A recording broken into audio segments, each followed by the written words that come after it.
mobility is freedom.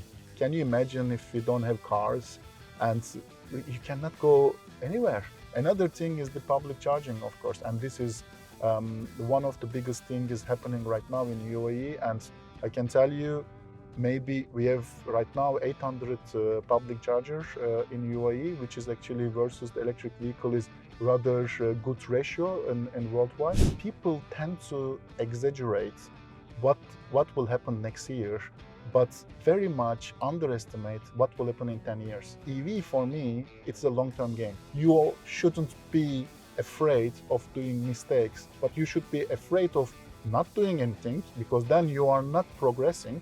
So if I ask in UAE or in Saudi, 100 customers, Okay. like, would you like to buy an EV as your next purchase?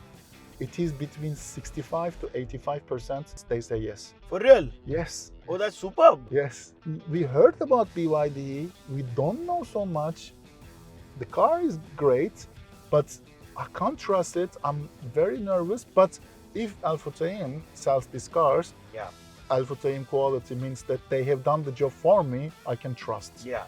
We were 4 people. That's it? Yes. And now we have 350 people. It takes 15 to 20 years for a battery that is you may need to replace it. U8, this is the darling of the social media and viral videos. It can go up to the window level.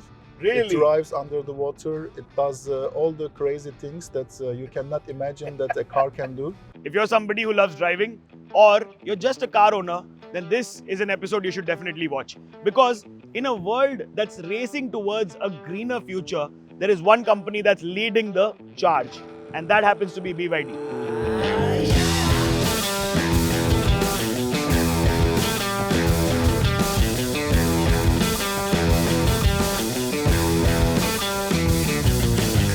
We are here to meet Hasan Nergiz, the managing director at Al-Futtaim Electric Mobility, to find out what drives him, what makes him that mechanical engineer that went from a traditional ICE manufacturing company to working at an EV manufacturer, how BYD, that is 30 years old now, started as a battery manufacturer, is now one of the leading EV manufacturers in the world.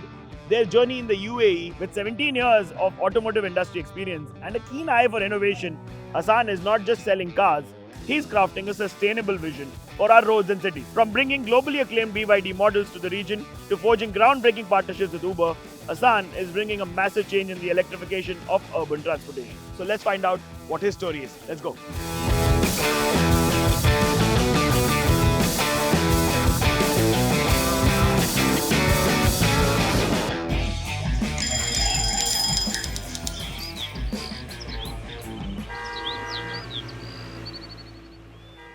Hi Hasan.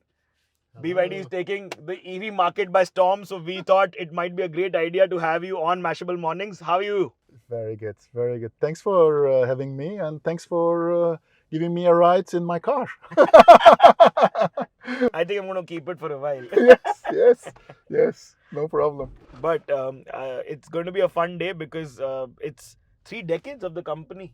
It's unbelievable, isn't it? Isn't it? I mean, Yeah. even myself, like working with BYD now 4 years, day in, day out, when they told me it's actually BYD is a 30 years old company, I even myself, oh, okay, was it really? And it is amazing. And the company started as a battery company. That's so interesting to imagine, Hasan, that what started as a battery company is today, I mean, let's be honest, technically you beat the big OEMs in your EV sales last year. Yeah. So everybody who works at BYD, kudos to you all. Please let us know in the comments which part of the world you're watching this from, and if you drive a BYD, then let us know which one do you do.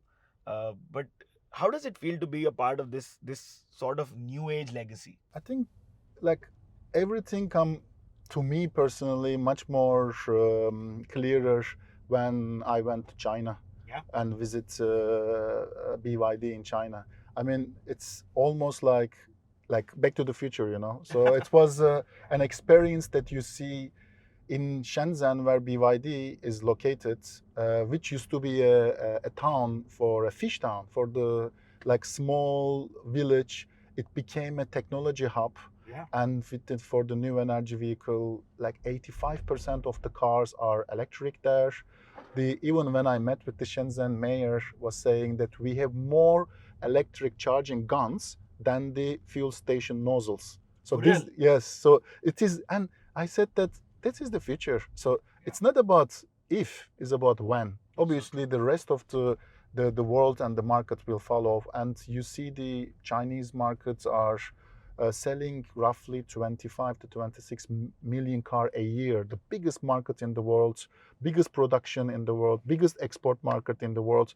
Obviously, their trailblazing way of commuting and mobility, it will also have a ripple effect to the rest of it. So for me, it was then, okay, I want to be part of this journey for sure. Yeah. You've been in the automotive industry for 17 years now. What was the journey like? I think the funny thing is that I am by first my university degree, I am an engineer actually. That's I'm so a true. mechanical engineer. So I love engines, I love the complicated products, I like the mobility because mobility is freedom. It's going from A to B. Okay, for some people it is just a, let's say, commodity experience. Like I just want to go there as fast as possible, as cheap as possible. But for many people as a passion. And it was also for me. This experience of driving, it started with me when I did when I finished my university. First in Turkey, I went to Germany, and I did a 1 year experience in BMW. I mean, that was my dream comes true. Yeah. Like BMW cars, I loved it always, and the car that I always put the poster, the M series, M6, M5, then M3 is these are the cars that I love. So when I go there, it was amazing. I mean, it was amazing being the global R&D department of BMW. It triggered my interest a lot. But then I said that, hold on a minute, I'm still young. And I like to talk, which I think people will Now you know. understand, also in this video. So I can maybe do more than only engineering because that side is done. And this is where then I started my MBA also in Germany. I had a small stint afterwards in the FMCG market in Procter & Gamble. It was very good when it comes to marketing, consumer experience and the behaviors, but the touch about, again, the cars, technology, innovation, this like the piece of engineering jewels that about cars was missing if you compare to crisps, chocolates, or razor's blade was the most complicated product I mean, that we're in going to the talk portfolio. about Blade, but in a very different Yeah, fashion today. exactly. So then afterwards, I get an offer and to start my career in Toyota Motor Europe. That was another incredible experience for me because that was the European headquarters for 35 countries. And Oh, I wow. started to work in the product planning and product management. And there I started in hybrid.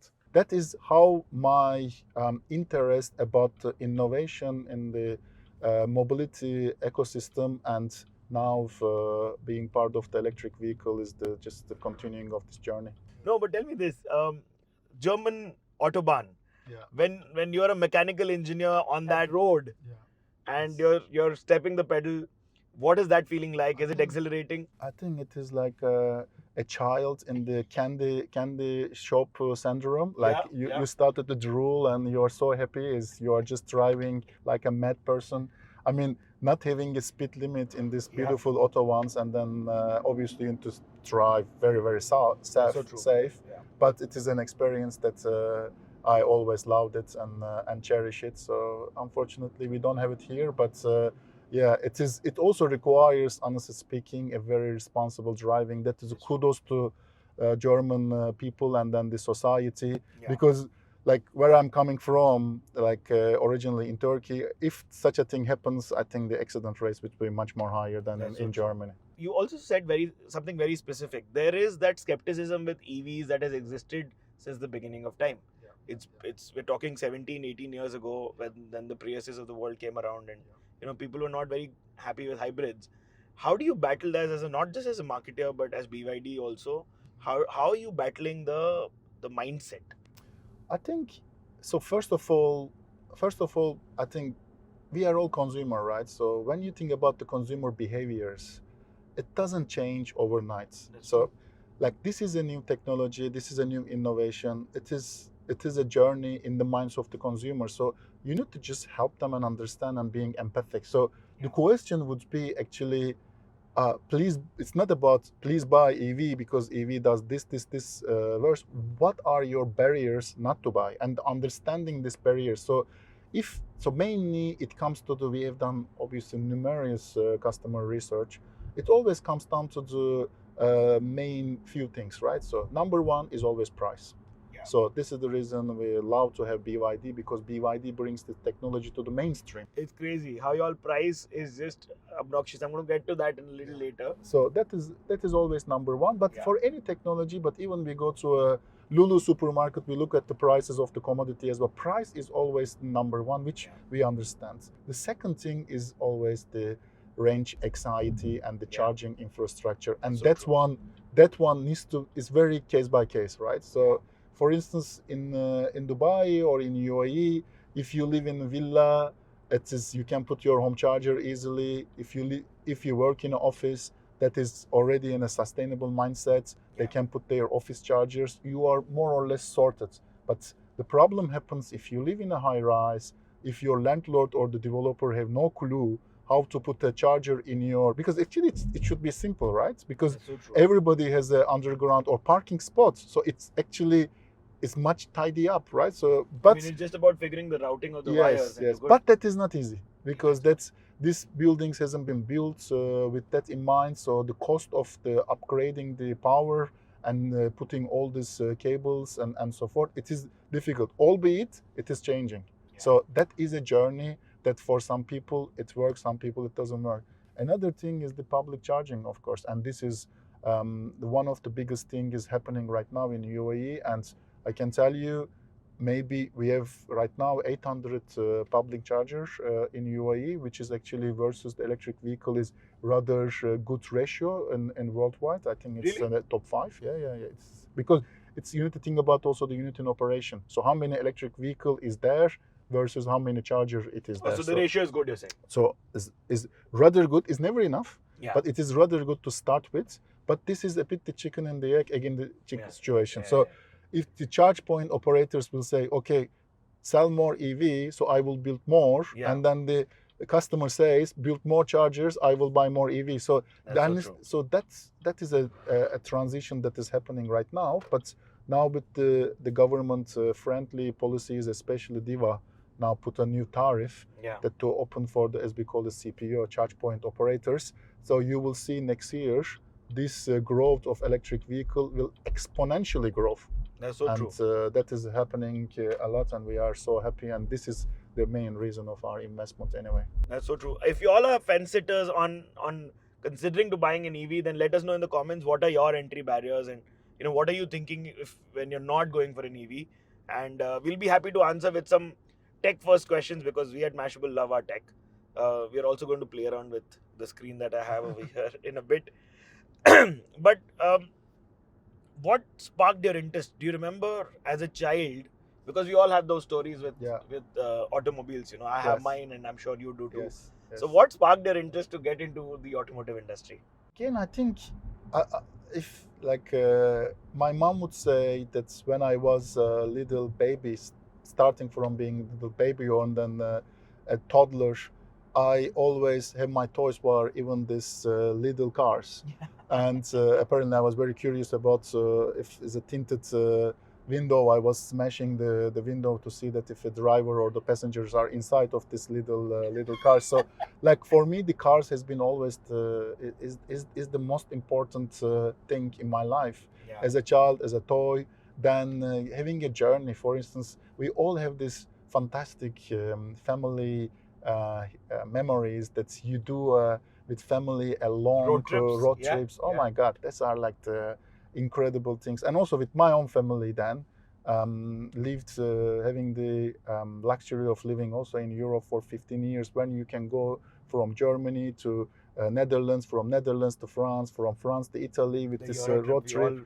Keep planning. Exactly. So it's an incredible thing. So, but cars is for me, apart from the fascination of the technology, but as I mentioned to you, is about mobility. And mobility is freedom. That's so true. Can you imagine if we don't have cars, and you cannot go anywhere. I mean, that is the thing. Of course, this is a multimodal transportation. You have cars, you have trains, you have taxis, you have boats and everything. So obviously, it's not only cars, but it's still, and it will be the main part of the freedom of we all enjoy. I agree. I completely agree. Tell me this. Um, what you said struck a chord, and like you said, you asked me why I'm not moving from an ICE to an EV. Was it difficult for you from the back end, because you were in the workings of things, Yeah. to move from being the guy who was, facilitating things at the ICE market Yeah. to move to an EV market?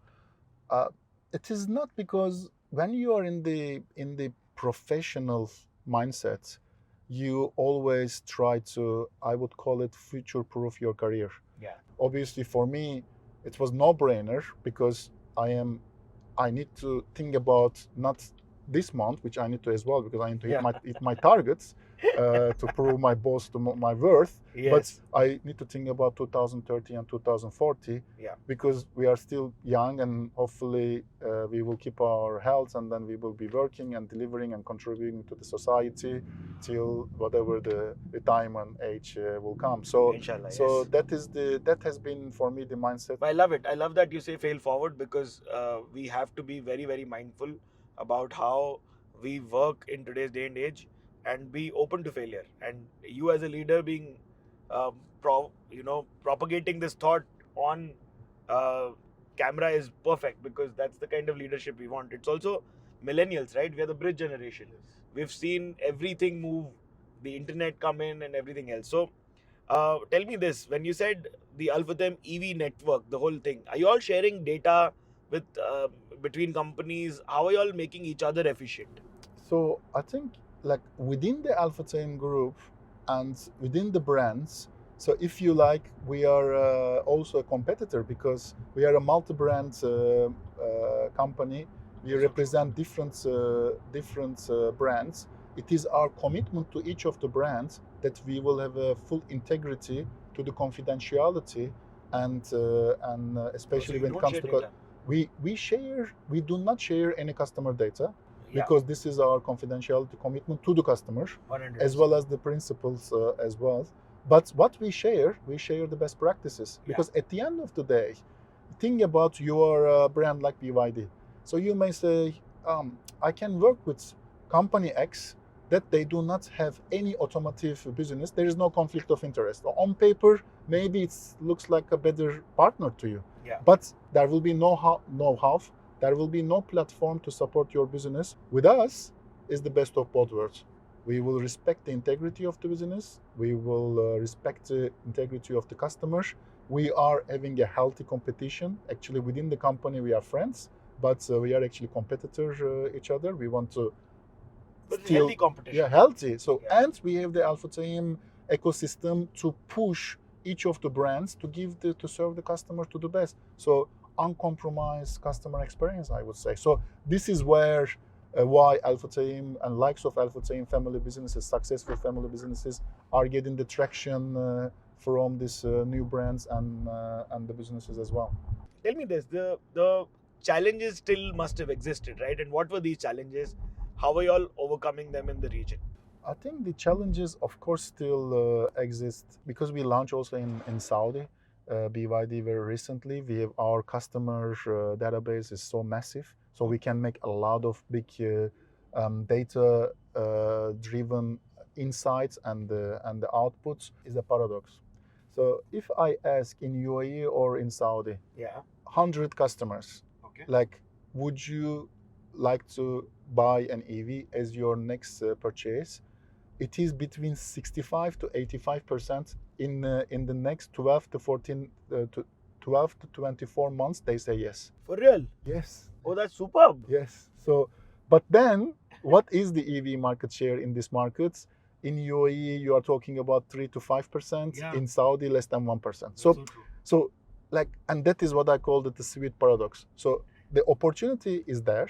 People are not rejecting the technology, which is good, but people, so many have pain points, I would say, or the barriers, and we talk about pricing, we talk about charging, then there is the another thing about the resale values. That's and how am I gonna service these cars, and then the lack of trust, but I wouldn't say trust, but the lack of awareness and knowledge of the deep technology of these cars, because it's different, right? So you don't have internal combustion engine.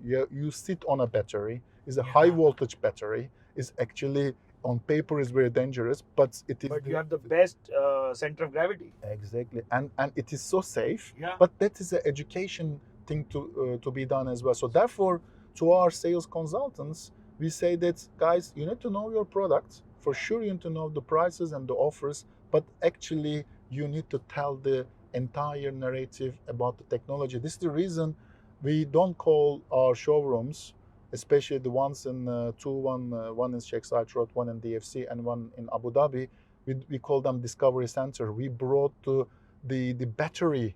We open up the battery technology to be explained. Look, battery, you may be scared of technology. Let me explain how it is. The chassis, how the chassis, electric vehicle chassis are built, and how the flat pack batteries are built. So this is all the design of a skateboard, like our mobile phone. How to integrate so many technologically advanced things on a chassis, so that you don't have any compromises on the design or the wheelbase of the car and so forth. So therefore we call it Discovery Center, because people need to discover and understand and appreciate the technology, and then they will have a less worry about if I should buy it or not. Is it the confirmed technology? Is it approved? So is it safe? And this kind of things comes a lot. And again, I say the same. So I'm also like from a generation, we didn't have the smartphones.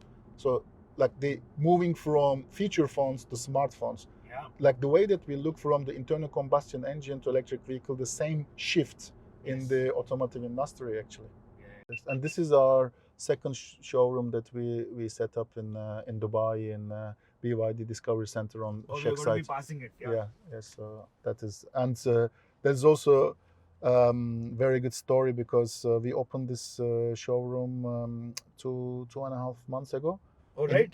In the first month already made high sales. Oh, really? Yeah. It's just like unbelievable. But obviously, Sheikh Zayed Road is 500,000 cars are driving every day. And once you have, like, BYD needs awareness, and as I told you, BYD Discovery Center, it's not a showroom. It's the customer can go and understand and appreciate the technology. Yeah. And with your landmark building, with all the billboard-like awareness stuff. It's a massive billboard, so your investment is technically taken care of. Yes, exactly. But this is also the beauty of being part of Al-Futtaim Group. Yeah. So that the financial power and the investment is also there to make sure that we accelerate the transformation. One interesting customer insight was when we first launched BYD, because BYD became the talk of the town in the recent years, but when we first talk about it, actually it was relatively unknown. And when we launched it or started to do our marketing clinics 3 years ago, actually people didn't know so much about BYD. Yeah. So when we first started to sell, and if you talk to our sales consultants and our sales managers, they will say their way of tipping the customer over, it was the Al-Futtaim name. Oh, really? So they were like, we heard about BYD, we don't know so much. The car is great, but I can't trust it. I'm very nervous. But if Al-Futtaim sells these cars, Al-Futtaim quality means that they have done the job for me, I can trust. Yeah. So now slowly it is going, actually people knows that, because Al-Futtaim name is also always there, but they're coming for BYD. I know what you mean. So this is the transition of also the brand awareness and brand trust that we are. So cool. So what a journey that BYD is having in the Middle East, but how is KSA different, and what are the challenges that you see facing there? I think in the kingdom the challenges are the same. However, I would say that the trust to the electric vehicle technology, it is slightly less than what I have experienced in the UAE. I think because there are several things, right? So the UAE is a rather small country. So when it comes to the range anxiety, if you can actually have a home charger or destination charger somewhere, and then with the charger available, actually you are good taken care of. But I mean, you are talking about Saudi is the between Riyadh to Jeddah is like a 10 hours drive. Yeah, So yeah, it's yeah. like huge, It's massive. the whole. Is you cover Yes, the whole thing. yes. So I think the maybe I would say that the similar barriers, but that is more pronounced, and I think it again, electric vehicle awareness or trust or entry barriers are always the same, but it is a almost a different phase. I Yeah. would say that the Saudi is rather starting right now. But what is strong, and again, my analogy of what will happen in 10 years, the Saudi government has this 2030 vision, and they already saying that 30% of the Riyadh, for instance, the cars will be electric. We are very excited about the future. For sure, first 2 years will be a lot of bumps, and it will be a classic roller coaster. But as again, we are as Al-Futtaim, we are never in for short-term game. We are in a long-term game. This is a massive market, and they have incredibly ambitious projects and ambition as a government. So you are talking about just in automotive industry. In UAE, we sell a total market is roughly around 380,000 a year, Oh yeah. new cars. So in Saudi is 1 million. So What? yeah, it is like almost 2.5 to 3 times bigger than I UAE. did not know that. Yeah, That's because crazy. but also the population is 4 times. 100%. The country is massive, so there is a huge potential. Still, if you think about the car ownership per capita is lower than UAE. Yeah. So these are all the reasons what we said that we love to invest and be part of this growth of the Saudi nations.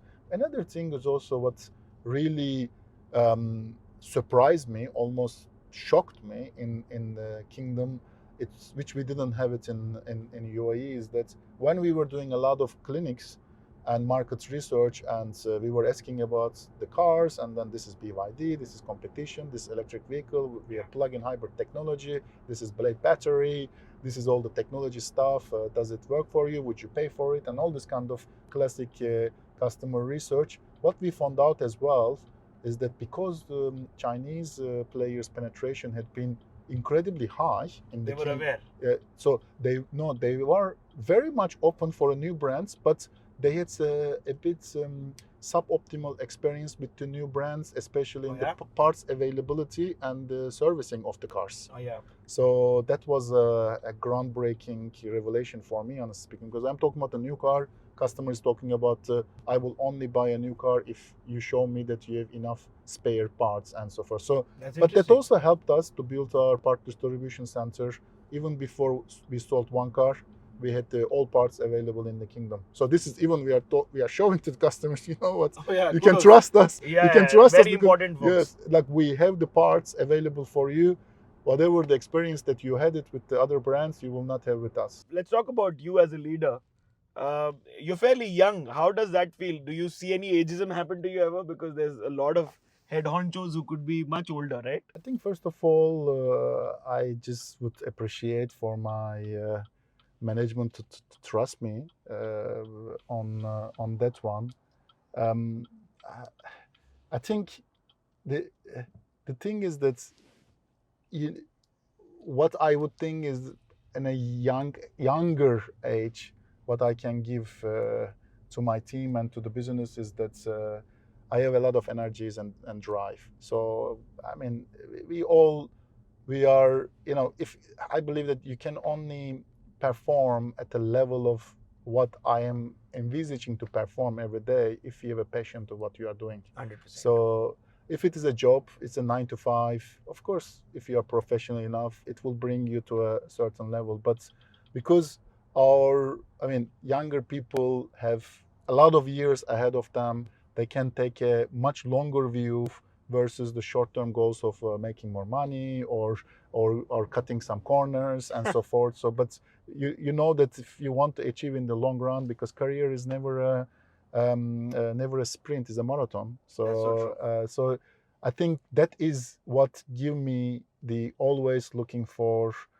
working on the cutting edge, more disruptive technologies within the industry, as opposed to actually trying to join the market leaders, working on the biggest businesses. I always like the new businesses and the challenges coming to that one. So I think it's a bit like the trade-off. It comes also with experience, different type of experience, and much more hands-on leadership. So like I would say that I'm a managing director, but sometimes I'm also an assistant, and sometimes I am an intern, sometimes I'm a manager, sometimes I am a salesperson. It doesn't matter. It's this kind of rules of everybody does their own job, and these hierarchical things it doesn't help the businesses to set up disruptive business. That's so true. So when do I see a BYD that's autonomous? So our view is that I think especially mid to long mile B2B businesses, autonomous driving is making a lot of sense. And what do I mean by that? So if the routes that a van or a bus or truck is taking always the same route. So for artificial intelligence and for sensors to basically predict that route and whatever it would happen in the same place, it is much more easier than thinking about an autonomous driving on a retail environment with a taxi that does like infinite permutations of the So that is very difficult. How do you think of Dubai as a city? Because it's a melting pot of cultures, and there's so many different diasporas here. So how are you targeting the customer? What brand communications then do you fixate on to be able to appeal to everybody? I think it's an opportunity and challenge at the same time. It's the good things about the opportunity is that you do not need to, only focus on one thing. You can, because every like the expats and the expat Arabs and then the Indian nationalities, Pakistan nationalities, is the Philippine nationalities, the Europeans and the rest of the world and so forth. So everybody brings their own story and their life and their experience from their home country and bringing here and so forth. That gives a biggest opportunity. People are incredibly open-minded. That's so true. And that is the things that I personally love the best about Dubai. Why you think that right now the EVs are growing so much? Because people are open-minded here, and also they have their experience in their home country as well. So their openness to the technology is much higher. Maybe this is a bit the difference versus the Saudi customer, because in Saudi the majority of the population is the Saudi local consumer and the Saudi nationals, which they haven't experienced EV at all anywhere, because they have been living in their own country and they haven't experienced the electric vehicle. So it makes a lot of sense. Yeah, so therefore the openness to innovation and openness to disruption here in Dubai due to this melting pot stuff is so high and it is so appealing. This is the reason that a lot of businesses attracted here, and even when we talk about AI, blockchain, any of the new technologies, now Dubai being the center globally. Because now we're going to go a little geeky. Yes. We have to talk about the blade battery. Yes. Because what is this? I have been so curious, because while we will step into the actualities of it, I want to know, what does it mean? What does it do? Yeah. So blades battery, the name blades refers to the design of the battery, how you stack the battery cells. So normally the battery cells are, if it is not blade, it is stacked as in it is in Lego, if I would say. So it is in a different boxes and multiple of boxes and putting together in a cell. With blades, what they BYD had come up with is actually like a blade and stack with. I will show you also in the Discovery Center. It is this design. What does this design does? So they have a very famous nail penetration test that BYD does.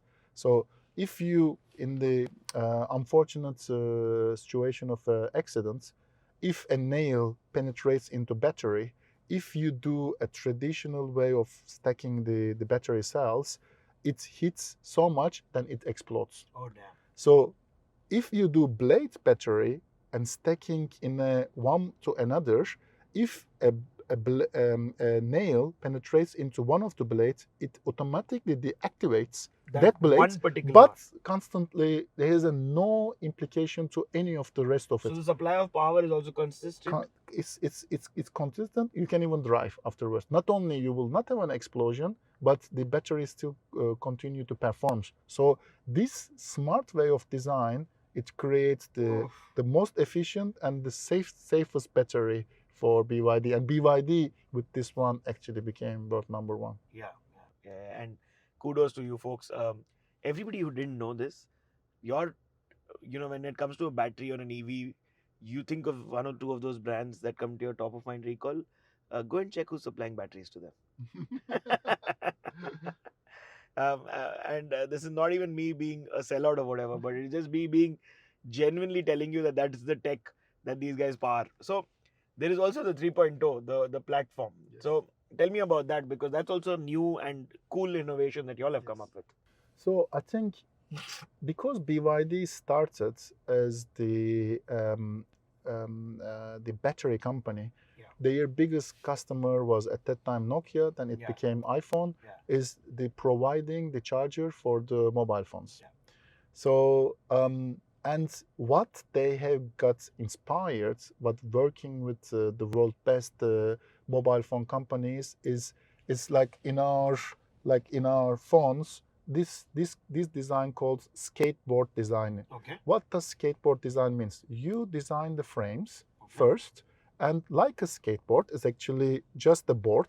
Then you put this incredible the memory cards and the SIM cards and the cameras, and in a microscopic level, to make sure that everything fits so much, and it is very compact, but it is, you have a computer in your It delivers, so this packaging is called skateboard design. So this thinking has been applied, and the battery is actually also flat battery here. So that's because battery is also very important for the smartphones. So 3.0, the chassis that they have designed, what does it mean? Think about the blade battery pack as a IKEA flat pack.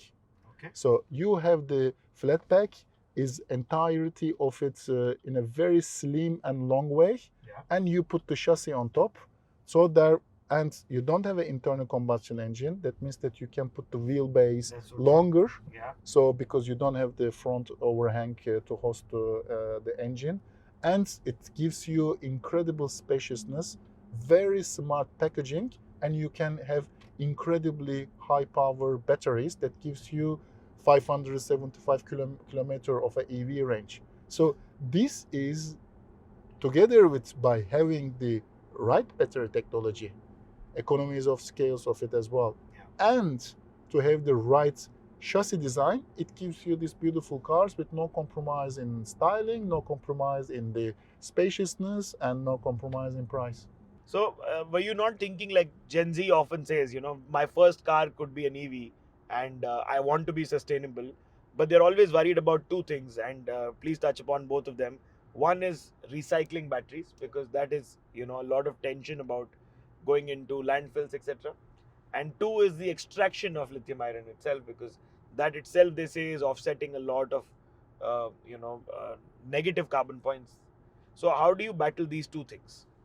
I think first of all, recycling batteries it is not the job of customer, it is job of us. So already we have done a big study, and we have our worldwide partners who we work with recycling batteries. It's not about just throwing the battery somewhere in the environment and harm the environment, because even a battery comes to a stage, by the way, it takes 15 to 20 years for a battery that is you may need to replace it. So also the one that we are driving on will take 15 to 20 years. Yes. Oh, okay. Because biggest thing about the battery is the battery degradation. And the one of the very strong fleet cars. So which fleet cars? I say it fleet cars because they drive like around 100,000 kilometers a year. So in Belgium there was a huge study of the 3,000 electric vehicles driven in a fleet mileage, very high utilization, and what they have seen that is actually per year the battery degrades 1.5% only. Oh. So, and if you take this one 15 years, it gives you almost 20% degradation. And the manufacturer says, if the battery goes down 80% within the warranty time, I will replace it. So, Cool. like, still from 100% to 80%, the car is drivable. So they compare this one, the battery degradation, versus the internal combustion engine. So the conclusion of the study was that actually electric vehicle lasts longer than the internal combustion engine. So what does it tell us? I'm sorted for resale also, is what I'm saying. Yes, exactly. But this is all the educational things that we need to go through with the customers because they read the thing. So what does it tell us? So it tells us that only after, unless there is some failure, there will be some failure rate, which is obviously with BYD. It's a machine, yeah. Yes, so it is very, very low. Yeah. Unless there is a failure, is the 15 to 20%. So the 15 to 20 years, it will take time and necessity of a recycling a battery. And That's the okay. car can go at that range longer than internal combustion engine. What does it say to us is actually car lasts longer. So it is, then this is also another additional positive point for the sustainability. So you are sweating the asset in a way, right? So this is the one. And extracting the lithium ion, I think this is where especially BYD and Polestar, and in fact Polestar is with sustainability, this is the number one in the world among any OEMs. They are incredibly strong on the sustainability. It's all about traceability. So it is not about you are extracting lithium ion or the precious material. It's about from where, from which practices that you are doing, and what is your responsibility within that. Tell me this, there is a viral video last year from TikTok where, Dubai had the unfortunate massive rainfall and there was a BYD that was wading through water. Was that a prototype that we have not seen before? No. I mean, this, you are talking about the Yangwang, which is the luxury brand of BYD Group. Yeah. U8. This is the darling of the social media and viral videos. And I have a good news. It is not a prototype. What are you saying? It's a real car and it's submerged. But it can water. go up till here? Yes, yes. It can go up to the window level. Really? It drives under the water. It does all the crazy things that you cannot imagine that a car can do. And it does that whole 360 U-turn, 360 tank turn, and because on the spot, and with a click of a button, it's this car is a lot of consumers are waiting for it. We know that. It just went through a harsh summer test because this is a performance car. We are talking about the 1,300 horsepower. That's so true. So and can 3.4 seconds, right? Yes. Yes. Is an amazing car. So we are. I mean, I can't wait to launch this brand next year. So 2025 first quarter is when you can expect a U8. It is in the H2, I would say. Okay, towards the end of the second quarter. Yeah. So this car, I think, for Dubai or GCC, I'm hoping that it doesn't happen again. But any flood situation, that will be continuing to be the darling of social media and the customer, I guess. Oof. And another car that I'm really, really fond of and looking forward to is the U9. 0 to 100, 2.4 seconds. Boss, that's something else, right? Yes. This car is the epitome of the sports car performance that BYD is bringing. It's as good as a supercar, right? Yeah, it is. And the BYD is always, the mantra of BYD, even with the new brands, is always like, this is the supercar in a sports car affordability. So bringing all these technologies is closer. Still, it will be, of course, expensive compared to BYD cars, and the pricing is still not fixed for UAE. But the performance of this car is it will be something crazy. I drove the car in China. Oh, you did? It's something else. Oh man, I would love to. Whenever it is here, I'm totally down to come and invite you. Don't worry about it. Yeah, perfect. That's exactly what I wanted to hear. We get crash the launch. Don't worry. Thank you so much, folks, for being the support that you all are. Do subscribe to Mashable Middle East because we will create some really slick TikToks and reels when that vehicle is made available.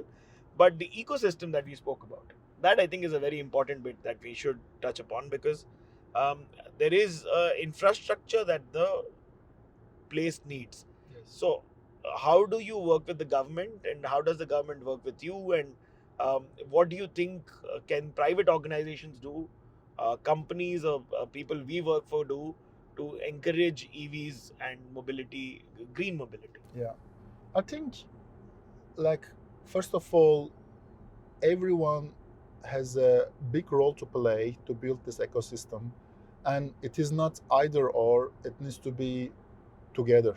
So when I say sales experience, we talk about the pricing, the warranties and resale values and life cycles, after sales, the parts and everything. And like, for instance, we provide innovative finance solutions like the leasing. For instance, people are saying that, oh, I want to buy a car, but I don't want to own it. I don't know the resale value of this one. I don't want to take the risk. So we give them also a finance leasing offers to the customers. So as part of the ecosystem is also, I call it partnership.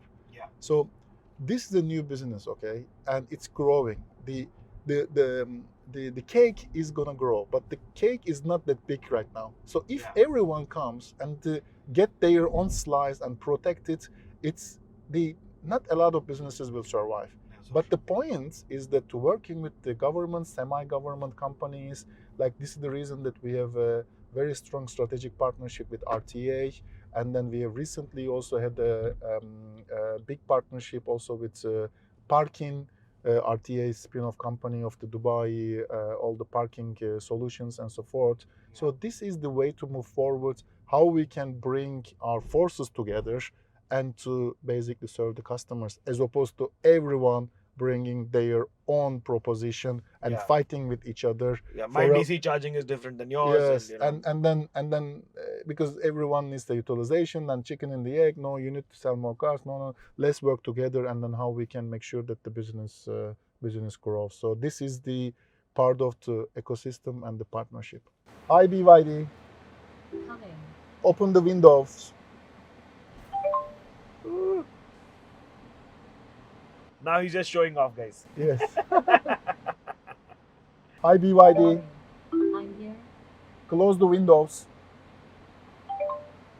So I think for AI application, this voice commands things is also like the one of the perfect thing, because obviously different languages, different pronunciations, and like we call it like even the emotion based commands, not only turn on, turn off, but I am sad, I am hungry, and all of this kind of stuff is actually very astonishing. It's so cool. It's like, you know, when I'm going back home and, you know, it'll start playing me happy music because I'm sad. It's cute. It's so cool.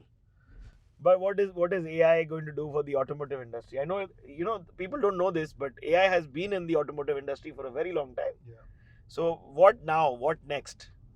I think obviously one of the big role of AI with regard to automotive industry is it will be also in the autonomous driving. We discuss about it. Yeah. And but there are so many interesting things related to the customer service in the industry, like even like you know, call centers and the websites. Is AI assisted customer experience and customer journeys is definitely something that we have been working a lot in Saudi, for instance. When we launch our websites, we had the AI chatbots and talking with customers and helping them, and then the machine learned and also like even the local nuances in the Arabic language and everything. So, and I think these are the maybe from the car technology point of view, we talk about voice command or the assistance in the car is one thing. Autonomous driving is one thing. Customer experience is one thing.